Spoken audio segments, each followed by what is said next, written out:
Gate 3, 8, 6, closing now at gate number 9. Cartão de embarque, o podcast de todos os destinos. For the aircraft to gate number 31 immediately. Olá a todos, sejam muito bem-vindos a bordo do Cartão de Embarque. Hoje arrancamos naquele que é o nosso 20º episódio e por isso hoje é mesmo em grande. Vamos rumar a um país sobre o qual não se fala muito, o Sudão. Ora, o Sudão é um país africano que faz fronteira com o Egito, a Eritreia, a Etiópia, o Sudão do Sul e ainda a República Centro-Africana, o Chad e a Líbia. Estamos a falar de um país que é senhor de uma história riquíssima. Só vos digo que tem as pirâmides mais antigas do mundo. E para nos falar precisamente sobre a sua história do seu país, vou estar à conversa com um sudanês natural de Khartoum, a capital. Ele tem 28 anos, é engenheiro e autor do podcast Hassan Talks. Ele é o Hassan El Fadoud. Já em português, ficamos com um viajante que tem uma máxima que eu também partilho. Quando lhe perguntei o porquê de liderar viagens ao Sudão, ele disse: por que não? Em plena pandemia, pôs mãos à obra e criou a agência de viagens Sem Rota. O objetivo? Mergulhar a fundo na cultura de países que fogem um bocadinho aos circuitos habituais. Connosco, o Francisco Agostinho. Era algo que eu já pensava há algum tempo. É saído, entre aspas, de um blog que eu tenho também, que é o Projeto Sem Rota. Eu fui líder de viagens também para outra agência, para a Landscape, com a qual eu também me orgulho muito e sou bastante amigo, mas eu tenho um bocadinho de sangue, eu costumo dizer que tenho um bocadinho de sangue do Médio Oriente, no sentido em que aquela malta gosta toda de ter o seu próprio negócio, e então eu também não conseguia resistir e tive que fundar a minha... Foi só apenas por tinha que ter algo meu, pronto, tinha que ter um projeto meu e foi assim que eu criei a Sem Rota.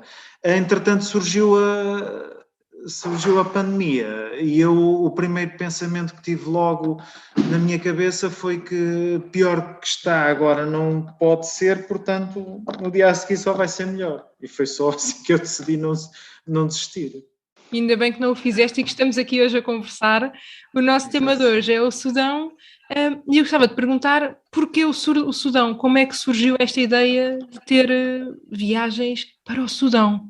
Olha, eu tenho uma máxima, não é muito complexa, que é quando me perguntam algo, e por que não, não é? E por que não? Isso é logo uma das primeiras, mas mais concretamente o Sudão. Eu tinha estado na Jordânia, e pensei, olha, agora vou aproveitar, vou visitar o Egito. E depois eu pensei, ok, o Egito e tal, mas o Sudão já é ali ao lado, eu quero ir visitar o Sudão. E porquê é que eu queria visitar o Sudão? Em segundo plano, talvez porque eu já sabia que o povo também era muito simpático e hospitaleiro. Aliás, ali em todo o Médio Oriente, pronto, há o Irão e há ali mais 2 ou 3 países que também são incríveis na hospitalidade das pessoas, e eu já tinha ouvido assim uns zunzuns que o Sudão as pessoas também eram muito, muito hospitaleiras. E eu quis verificar isso, além da história também que o próprio país tem, que é incrível, porque há muitas pessoas que não sabem, porque isto não é muito falado, não é? O Sudão não é um país muito falado a nível historicamente e turisticamente, mas eles governaram, os faraós negros, o que chamam os faraós negros, governaram o Império Egípcio durante vários anos, e eu tinha curiosidade acerca disso. Depois ali eu tinha uma cena na minha cabeça que era atravessar o Nilo. Atravessar o Nilo de barco era uma coisa que eu tinha na minha cabeça já há muitos anos. E ali no norte, sobretudo ali no norte do Sudão, que é na antiga Núbia, que é uma região em comum que eles têm com o sul do Egito, que antigamente aquilo era toda Núbia. Eu tinha muita curiosidade em visitar aquelas aldeias, lá está, núbias, também pela arquitetura, que eu gosto muito daquela arquitetura em adobe, aquelas construções, e depois eu tinha visto algumas imagens das casas coloridas, tudo a contrastar com o monocromatismo que existe no Sudão, porque é deserto, não é a maior parte. E ali depois tens aquela faixa do Nilo, depois tens os oásis e a agricultura ali em volta, e depois aquelas casas a dar cor àquilo tudo, ou seja, isso torna tudo mais relevante porque o resto é monocromático, percebes? E aquilo tudo também sempre me fascinou. E de facto, eu entrei no Sudão pelo norte E foi logo aí que eu comecei e fiquei logo ali apaixonado pelo país. Foi logo, quase não precisava de ver o resto para me apaixonar, porque de facto ali, pronto, foi logo ali aquele uau, logo no início. E hoje continuo a dizer que se calhar no Sudão é ali das regiões que eu mais gosto, foi ter estado ali e visitar aquela zona. E confirmaste essa ideia que tinhas das pessoas, não é? Do povo do Sudão, muito aberto, muito hospitaleiro? Sim, sim. Aberto, por exemplo, não são tão expansivos, ao primeiro expansivos naquele maior espalhafato que, por exemplo, possa haver um bocadinho no Egito ou até na Jordânia, ou seja, mas são um bocadinho mais recatados, mais tímidos, eu diria que mais tímidos, pronto, mais tímidos, mas também pode ter a ver com as condições do país, etc.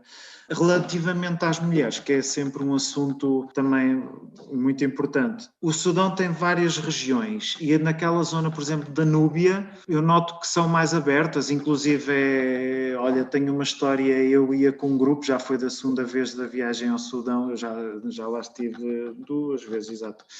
Nós íamos entrar no Sudão de autocarro, vindos do Egito, e eles vinham contentes porque eles vão até ao Egito para fazer compras e tratar de negócios, etc.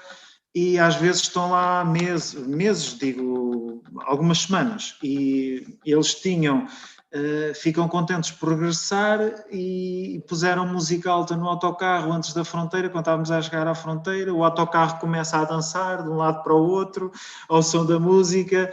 E as mulheres começam a interagir com as mulheres do nosso grupo, a dançar também, e depois nós também, próprios homens, estávamos por ali também na boa a dançar com elas. Ou seja, o que eu queria transmitir é que não é aquela negridão, há um bocadinho de cor literal e não literal também entre as mulheres e o resto das pessoas. Não há assim como aquele imaginário que temos na Arábia Saudita ou no Paquistão, em algumas zonas também. Não é bem assim como as pessoas pensam. Um bocadinho mais, uma ligeira abertura, sangar que já conseguimos sentir, não é? Sim, sim, pronto. O Sudão é um país muçulmano, está sob a lei da Sharia, mas o povo em si, muitas vezes estão coisas escritas na Constituição ou que não se pode fazer isto ou aquilo, mas o que importa mais é aquilo que o povo, ou seja, é o avanço do povo e não tanto aquilo que está escrito, mas pronto, isso são outros 500. Acho que isso já é um muito bom presságio, já é algo bom, não é? Fazer-se aquilo de acordo com o que as pessoas querem e se sentem bem. Sim, eu não estou a dizer que é um país na questão das mulheres que seja aberto, não, nada disso, nada disso.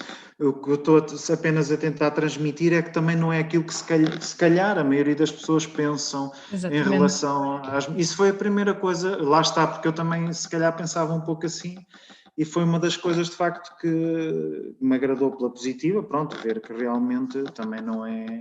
Inclusive, por exemplo, no mercado em Kassala, que é na outra parte junto à Eritreia,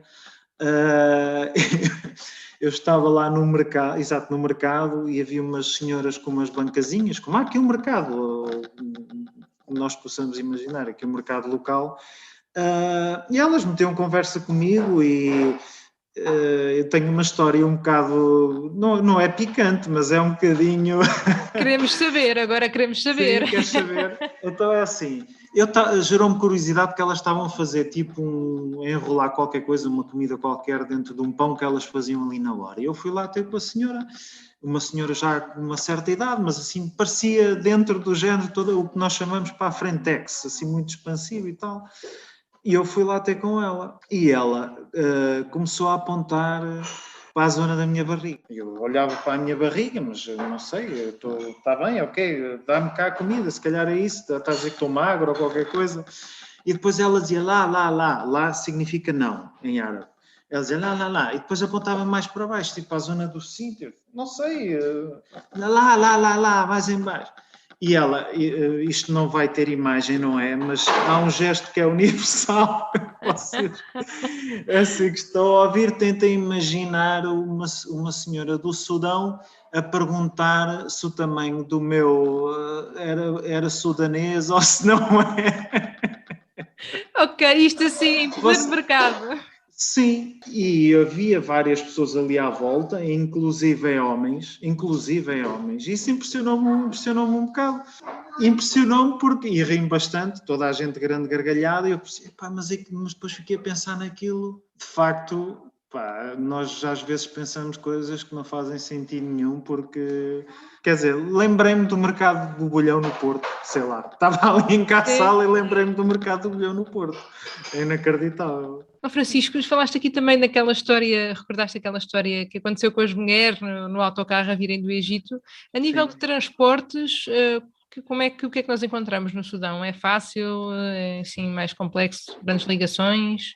Olha, entre as maiores cidades há autocarros grandes, com ar-condicionado. Na maior parte dos autocarros vê-se que aquilo são made in China e a China está a investir bastante no Sudão em estradas, em outras coisas. No fundo, porque também ninguém liga muito àquilo e então, pronto, também não quero entrar agora aí nessa política.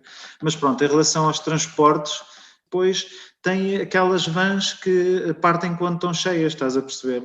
Entre as mais pequenas localidades e também entre grandes cidades. Qual é o problema? O único problema, ainda hoje acontece isso, é a falta do combustível. Eles, desde a separação, sobretudo com o Sudão do Sul, o combustível ficou muito caro, há falta de combustível e às vezes há menos transporte e temos de estar muito tempo à espera para apanhar, para entrar nos transportes, mas é uma experiência incrível também, só isso, porque as pessoas interagem contigo, perguntam logo, não é como é. O Sudão sempre foi um país ali um bocadinho de passagem para aquela malta que faz aquela viagem do Norte de África até a África do Sul. Pronto. E há vários relatos que dizem que toda a gente fica muito surpreendida com a hospitalidade dos sudaneses, exatamente por isso, não é? Eu a falar de cada destino, e especialmente quando estamos a falar de hospitalidade, nunca consigo desassociar de um assunto muito importante, eu acho que para muitos viajantes, que é a gastronomia. Já li algumas coisas daquilo que escreveste sobre o Sudão, que não é assim uma gastronomia, uma oferta muito variada, não é? Mas o que é que nós encontramos na prática por lá?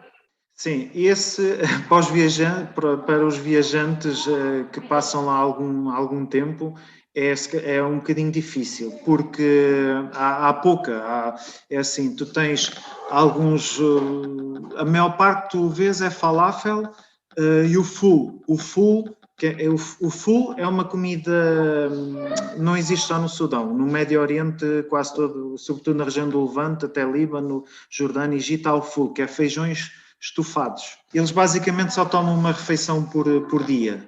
Os sudaneses comem normalmente aí a meio do dia, do full, ou então ao final da tarde, e de manhã comem ao falafel e tal, e depois só ao final da tarde, quando já está menos calor, é que comem o full, um prato grande de full, com pão, basicamente, e regam normalmente com óleo de amendoim ou outro óleo e queijo de cabra às vezes quando é assim um bocadinho mais, ou seja, eles de facto não têm, o arroz é caro porque eles também têm que importar, porque ali não há, provavelmente junto ao Nilo também não é possível, eles ali é batatas e depois tu encontras alguns grelhados, mas para eles é caro. O que é mais comum para o comum, entre aspas, sudaneses comer a nível de carne lá é alguns miúdos de borrego ou que de vez em quando. Hoje é assim, mas não nos esqueçamos do que nos falou o Francisco. Os faraós negros da Núbia governaram o Império Egípcio. Núbia é essa que, aos dias de hoje, abrange o sul do Egito e o norte do Sudão. Ficámos a perceber que o povo do Sudão é bem mais aberto do que aquilo que poderíamos pensar e a prova disso mesmo está aqui connosco. É o Hassan, que nos vai falar sobre a hospitalidade dos sudaneses. E posso partilhar convosco que, quando falámos, vi mesmo os seus olhos a brilhar. Afinal, há 3 anos que vive em Espanha, um país com que tem muito pouco em comum. Like, I share almost nothing with the country that I'm living in. Not the language, not the religion, the culture, the tradition, the looks. So I'm completely outsider from all aspects. And that makes it even more complicated. But I chose Spain because I felt I needed to get to know more this country and I get to connect it to the history and the culture, since I've been studying about the culture of Spain since I was a kid. So it was kind of a dream to come here. So, of course, adapting to the country was not easy, but I really wanted to do it. So, yeah, 3 years later, Like it was difficult in the beginning, but right now it's I feel like I'm part of the society or part of the community. Of course, right now I have to ask you, when are you coming to Portugal? If you have not been here yet, so. Oh yeah, I had the plan to go to Portugal actually last year, but the pandemic came along, so that did not happen. But I heard so much about Portugal, and it's on my list. So pretty soon, I think, pretty soon. So now me and our Portuguese audience, we have this invitation for you. You will be really welcome in Portugal. So feel free just to visit us. Obrigado. Oh, great. Hassan, but we are here to speak about Sudan. And I would like to ask you, when you think about your own country, what are the first thoughts that come to your mind? It's how warm the people are. So first thing that comes to my mind is the people, and then how welcoming and hostile they are. And that is something that's always connected with the Sudanese people. Even when they leave the country, they keep this kind of image, and that always something that makes me always miss Sudan. Miss the people and how they treat each other. Can we feel that when we go to Sudan? Imagine a foreigner visiting your country. How is it the situation with tourism? Well, usually Sudan is not the destination that everybody thinks of when they want to travel to Africa. It's not in the top of the list, that's for sure. But also, I think that is an advantage to Sudan. So it's not a place that's usually have tourists. So that's why it's still very, very unique. So any kind of tourist who wants to go to Sudan, he will feel like he's visiting this place for the first time. It's still not been explored yet. And he feels the place is still very natural, very pure. It has not been exploited yet, That will make Sudan very unique. I hope in the recent years more tourists will come to Sudan. But for the time being, I think it's a great destination. We lack a lot of marketing to talk more about our country and why we need to have more tourists. But I think that will change in the coming few years. You referred like Sudan has a good destination. What can we find in Sudan? When you think about, I don't know, we know already about the warm people and welcoming people, but what about the landscape? What would you advise? Are there some, spots that you, for example, miss the most? Well, that's the good thing about Sudan. Sudan is a really, really big country. And of course, right now, Sudan, maybe for people who don't know, it's separated between Sudan and South Sudan. It's been 10 years like this. But before that, Sudan was the 10th biggest country in the world. And that basically gives the country a very wide aspects of options if you really want to travel. So the climate is very, very different from north to south, east to west. You will find mountains. You will find, of course, the Nile River, which is the longest Nile, the longest river in Africa. You will also find like the coast with Port Sudan. It's a very beautiful place to be at. A lot of mountains all over the country. I would definitely suggest to anybody that wants to visit Sudan to see something that's really unique. It is the area of Marawi. So Marawi is located in the north of Sudan, and it has a lot of pyramids. In fact, it has more pyramids than Egypt, and it is the area with the oldest pyramids in the world. So for any tourist going there, they will feel actually they're witnessing history. They're seeing something that's never been seen before. And it is quite different. That area is one of the most attractive area in the country for sure. That's really interesting. And I always wonder, when you are a foreigner, when you have this outsider perspective, and when you are looking to locals, do you really feel that you are living in such a place like that, with such an historical past, so interesting and so rich, like you have in Sudan? Yeah, definitely. You can feel that because, as most people know, Sudan is not that well developed. So you can feel in the street, if you go there, you can feel the country is still a bit old, but that makes the country even more interesting for somebody who's coming, let's say, from Europe or a first world country. You will really experience an ancient heritage and empire. You will feel that in the streets, how the streets are designed, how the water system and how the buildings are built. You will feel all of that in the capital city, in Khartoum, for example, or any other city. So I think that makes it very unique. It's not your typical kind of capital city that you go anywhere. No, it's really, really different. And that makes it, I think, a destination. Do you like it, Khartoum? Yeah, I love Khartoum. So people, for those who don't know Khartoum, Khartoum is consisting of it consists of three main parts. There is the Khartoum, Omdurman, and Bahri. So these three towns or cities combined, they make it's called the triangle capital, and they make Khartoum. And Khartoum is really wide, it's really big. It's exactly where the two rivers collide. So as I told you, like Nile River is the longest in Africa, but actually it consists of two rivers. It's White Nile and Blue Nile. Both of them actually meet in Khartoum, and then they go up until Egypt. So seeing the Nile River there is a really beautiful area to be at, to have your cup of tea by the Nile River at sunset. It is like most visited area for the young people. Also, it's very historical city as well. Also, there's one more thing that makes Khartoum or Sudan in general very, very special. Some people think Sudan is an Arabic country, but in fact, actually it's not. It's mixed between Arabic and African. And that's one of the things that you will feel in Khartoum. You will feel the country is really, really mixed with the cultures. So yeah, everybody speaks Arabic, but not originally everybody is Arabic. So you feel like the sense of African in them, your sense of Arabic in them, makes Khartoum, especially since everybody comes from all over Sudan to work in the city. You will feel all of that mix in one place.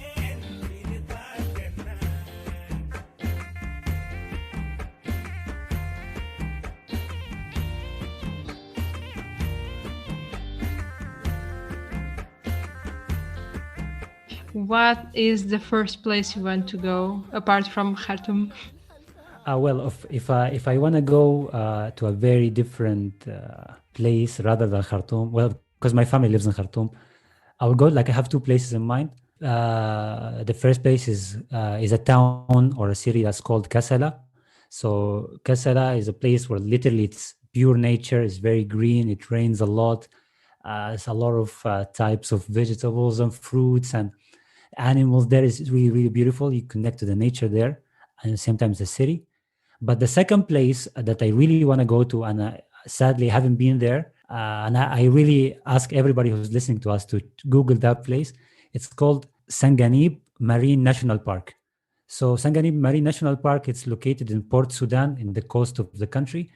And it is a place where people can go like do scuba diving. They can check also the park where they have all type of fish and what animals live in the sea. And it tells you about the history about the coast of Sudan or Port Sudan to be specific.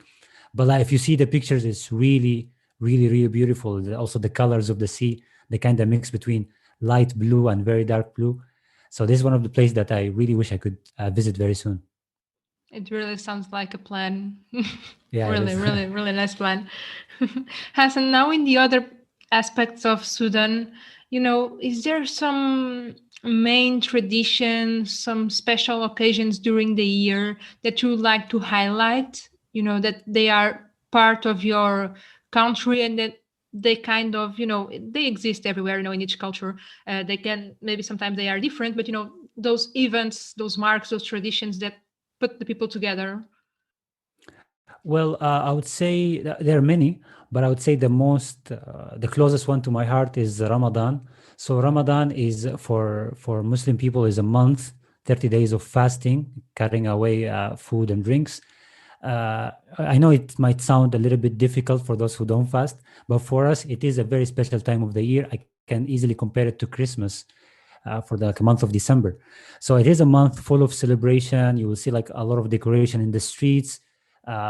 There's like a specific working hours for that month. So everybody's kind of relaxed during the day, but during the night is a completely different world. And in Sudan, it's even more special because, as I said in the beginning, the Sudanese people are very warm. And this type of festivals that make us even warmer and closer together. So, for example, I would say that the hour of breaking the fast, not a single family tries to break their fast by themselves. They always check up on their neighbors. We also have a tradition of grabbing our food and going to the main streets and having our breaking our fast in the main street. So everybody who's passing by who couldn't have the chance to eat somewhere, they stop their car and they eat with the people of the neighborhood. And that tradition that I haven't found anywhere in the world, makes this kind of month very, very special. And of course, the cherry on top for Ramadan is the first day after Ramadan is called Eid. So Eid is the day to celebrate the completion of 30 days of fasting of Ramadan. So everybody dresses up very nicely in the morning. Everybody goes out to pray. The kids play around, and people give each other gifts. We visit the family members. This is, for me, is the most important time of the year, and I think it is the most time of the year that I miss being away from home. Hassan, would you like to, say some last words, some message to our Portuguese listeners? Well, I would say, I recommend Sudan for you to visit. You will really experience something very, very different. I mentioned the pyramids, which are the oldest pyramids in the world. I mentioned the Sanganib National Park in the east. So if you like scuba diving, that's a place to go. If you like mountains and hiking, there's the Nuba Mountains. There is Aulia Mountains, there is Marra Mountains. If you like the Nile River, then there's also a place to go. So there's so many options for you. And by the way, people there, most of them speak English as a second language. At least they can manage to do that. So I don't see a reason not to visit Sudan. You should definitely go for that. A questão é, depois disto, como é que se resiste ao Sudão? Primeiro, recordamos que antes de se ter dividido entre Sudão e Sudão do Sul, este era o 10º maior país do mundo. Portanto, encontramos paisagens bastante diferentes. Do Nilo, o maior rio no continente africano, à costa banhada pelo Mar Vermelho, às montanhas, sem esquecer um local imperdível, Marawi, no norte, onde se encontram as pirâmides mais antigas do mundo. Já aqui falámos no Nilo e também por isso não podemos deixar de recomendar a capital. É em Khartoum, também conhecida como a capital triangular, que o Nilo Branco e o Nilo Azul se encontram. Uma capital moderna e vibrante, onde se sente a influência africana e árabe. Quanto a sugestões para visitar, são mais do que muitas, incluem os montes Nuba, a cidade de Kassala e o Parque Nacional Marinho de Sanganib. E por que não, diria o Francisco Agostinho?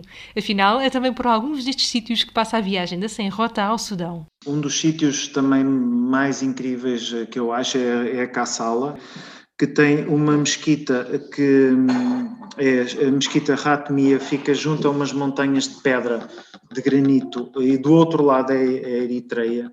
Aí tem um pôr do sol, se as condições estiverem para tal, não é? um pôr do sol incrível.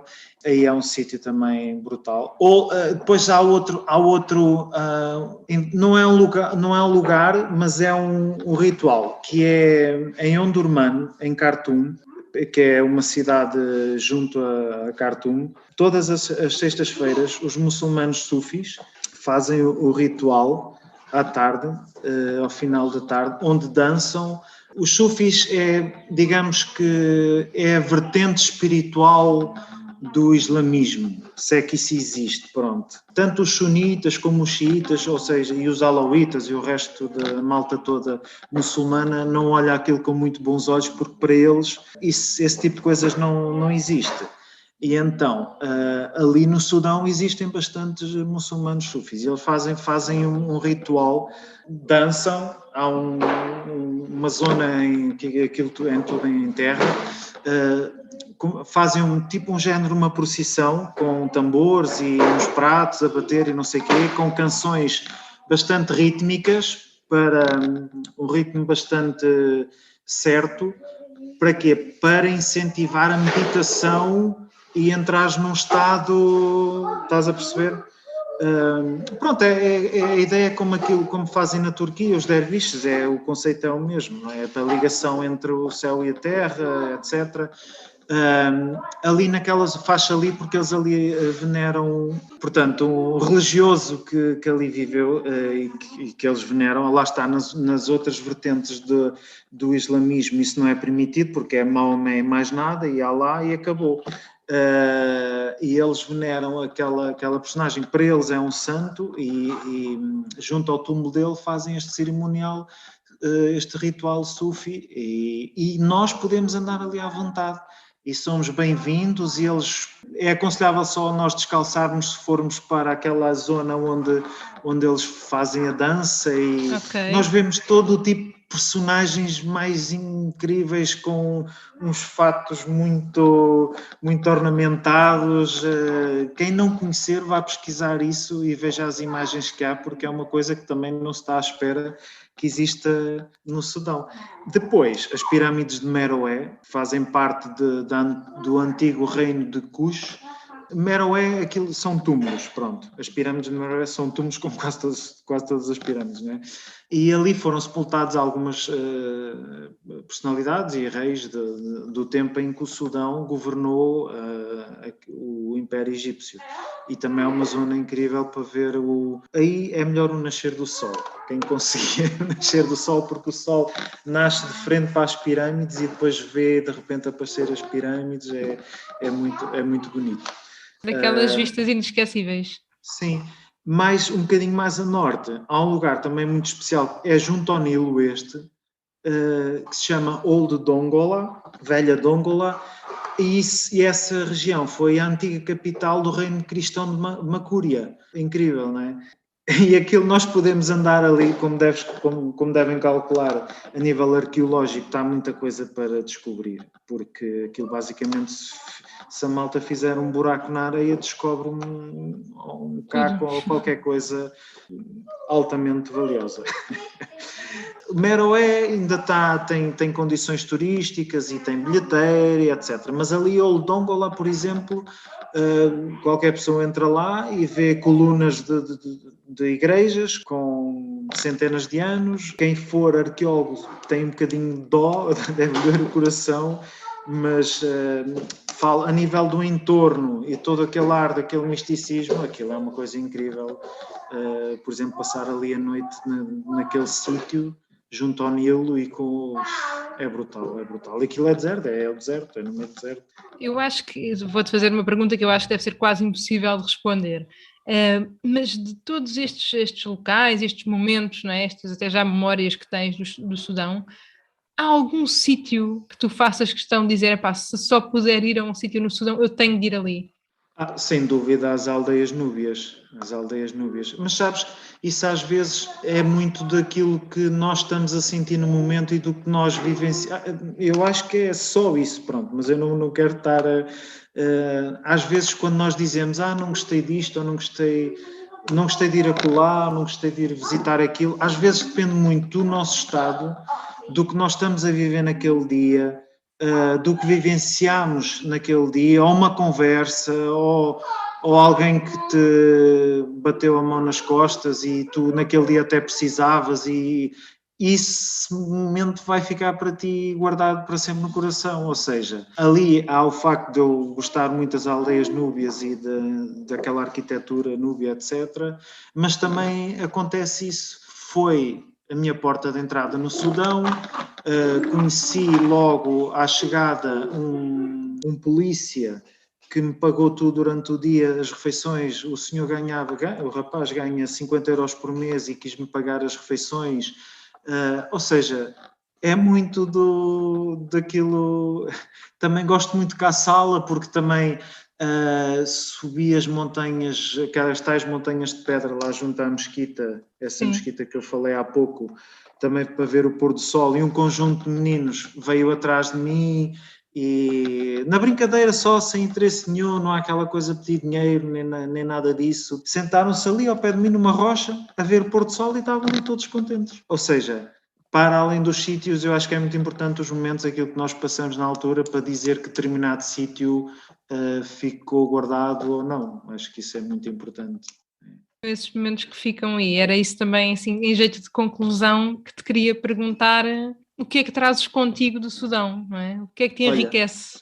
Pois, sabes que eu penso muitas vezes nisso e eu ganho muito mais, lá está, enriquece-me, eu ganho muito mais de quando vou lá do que lhes dou a eles, acho eu. Eles dão muito mais a mim do que eu dou a eles, porque nós vivemos neste mundo ocidental cheio de coisas e querer coisas e se calhar isto é um bocado egoísta, não é?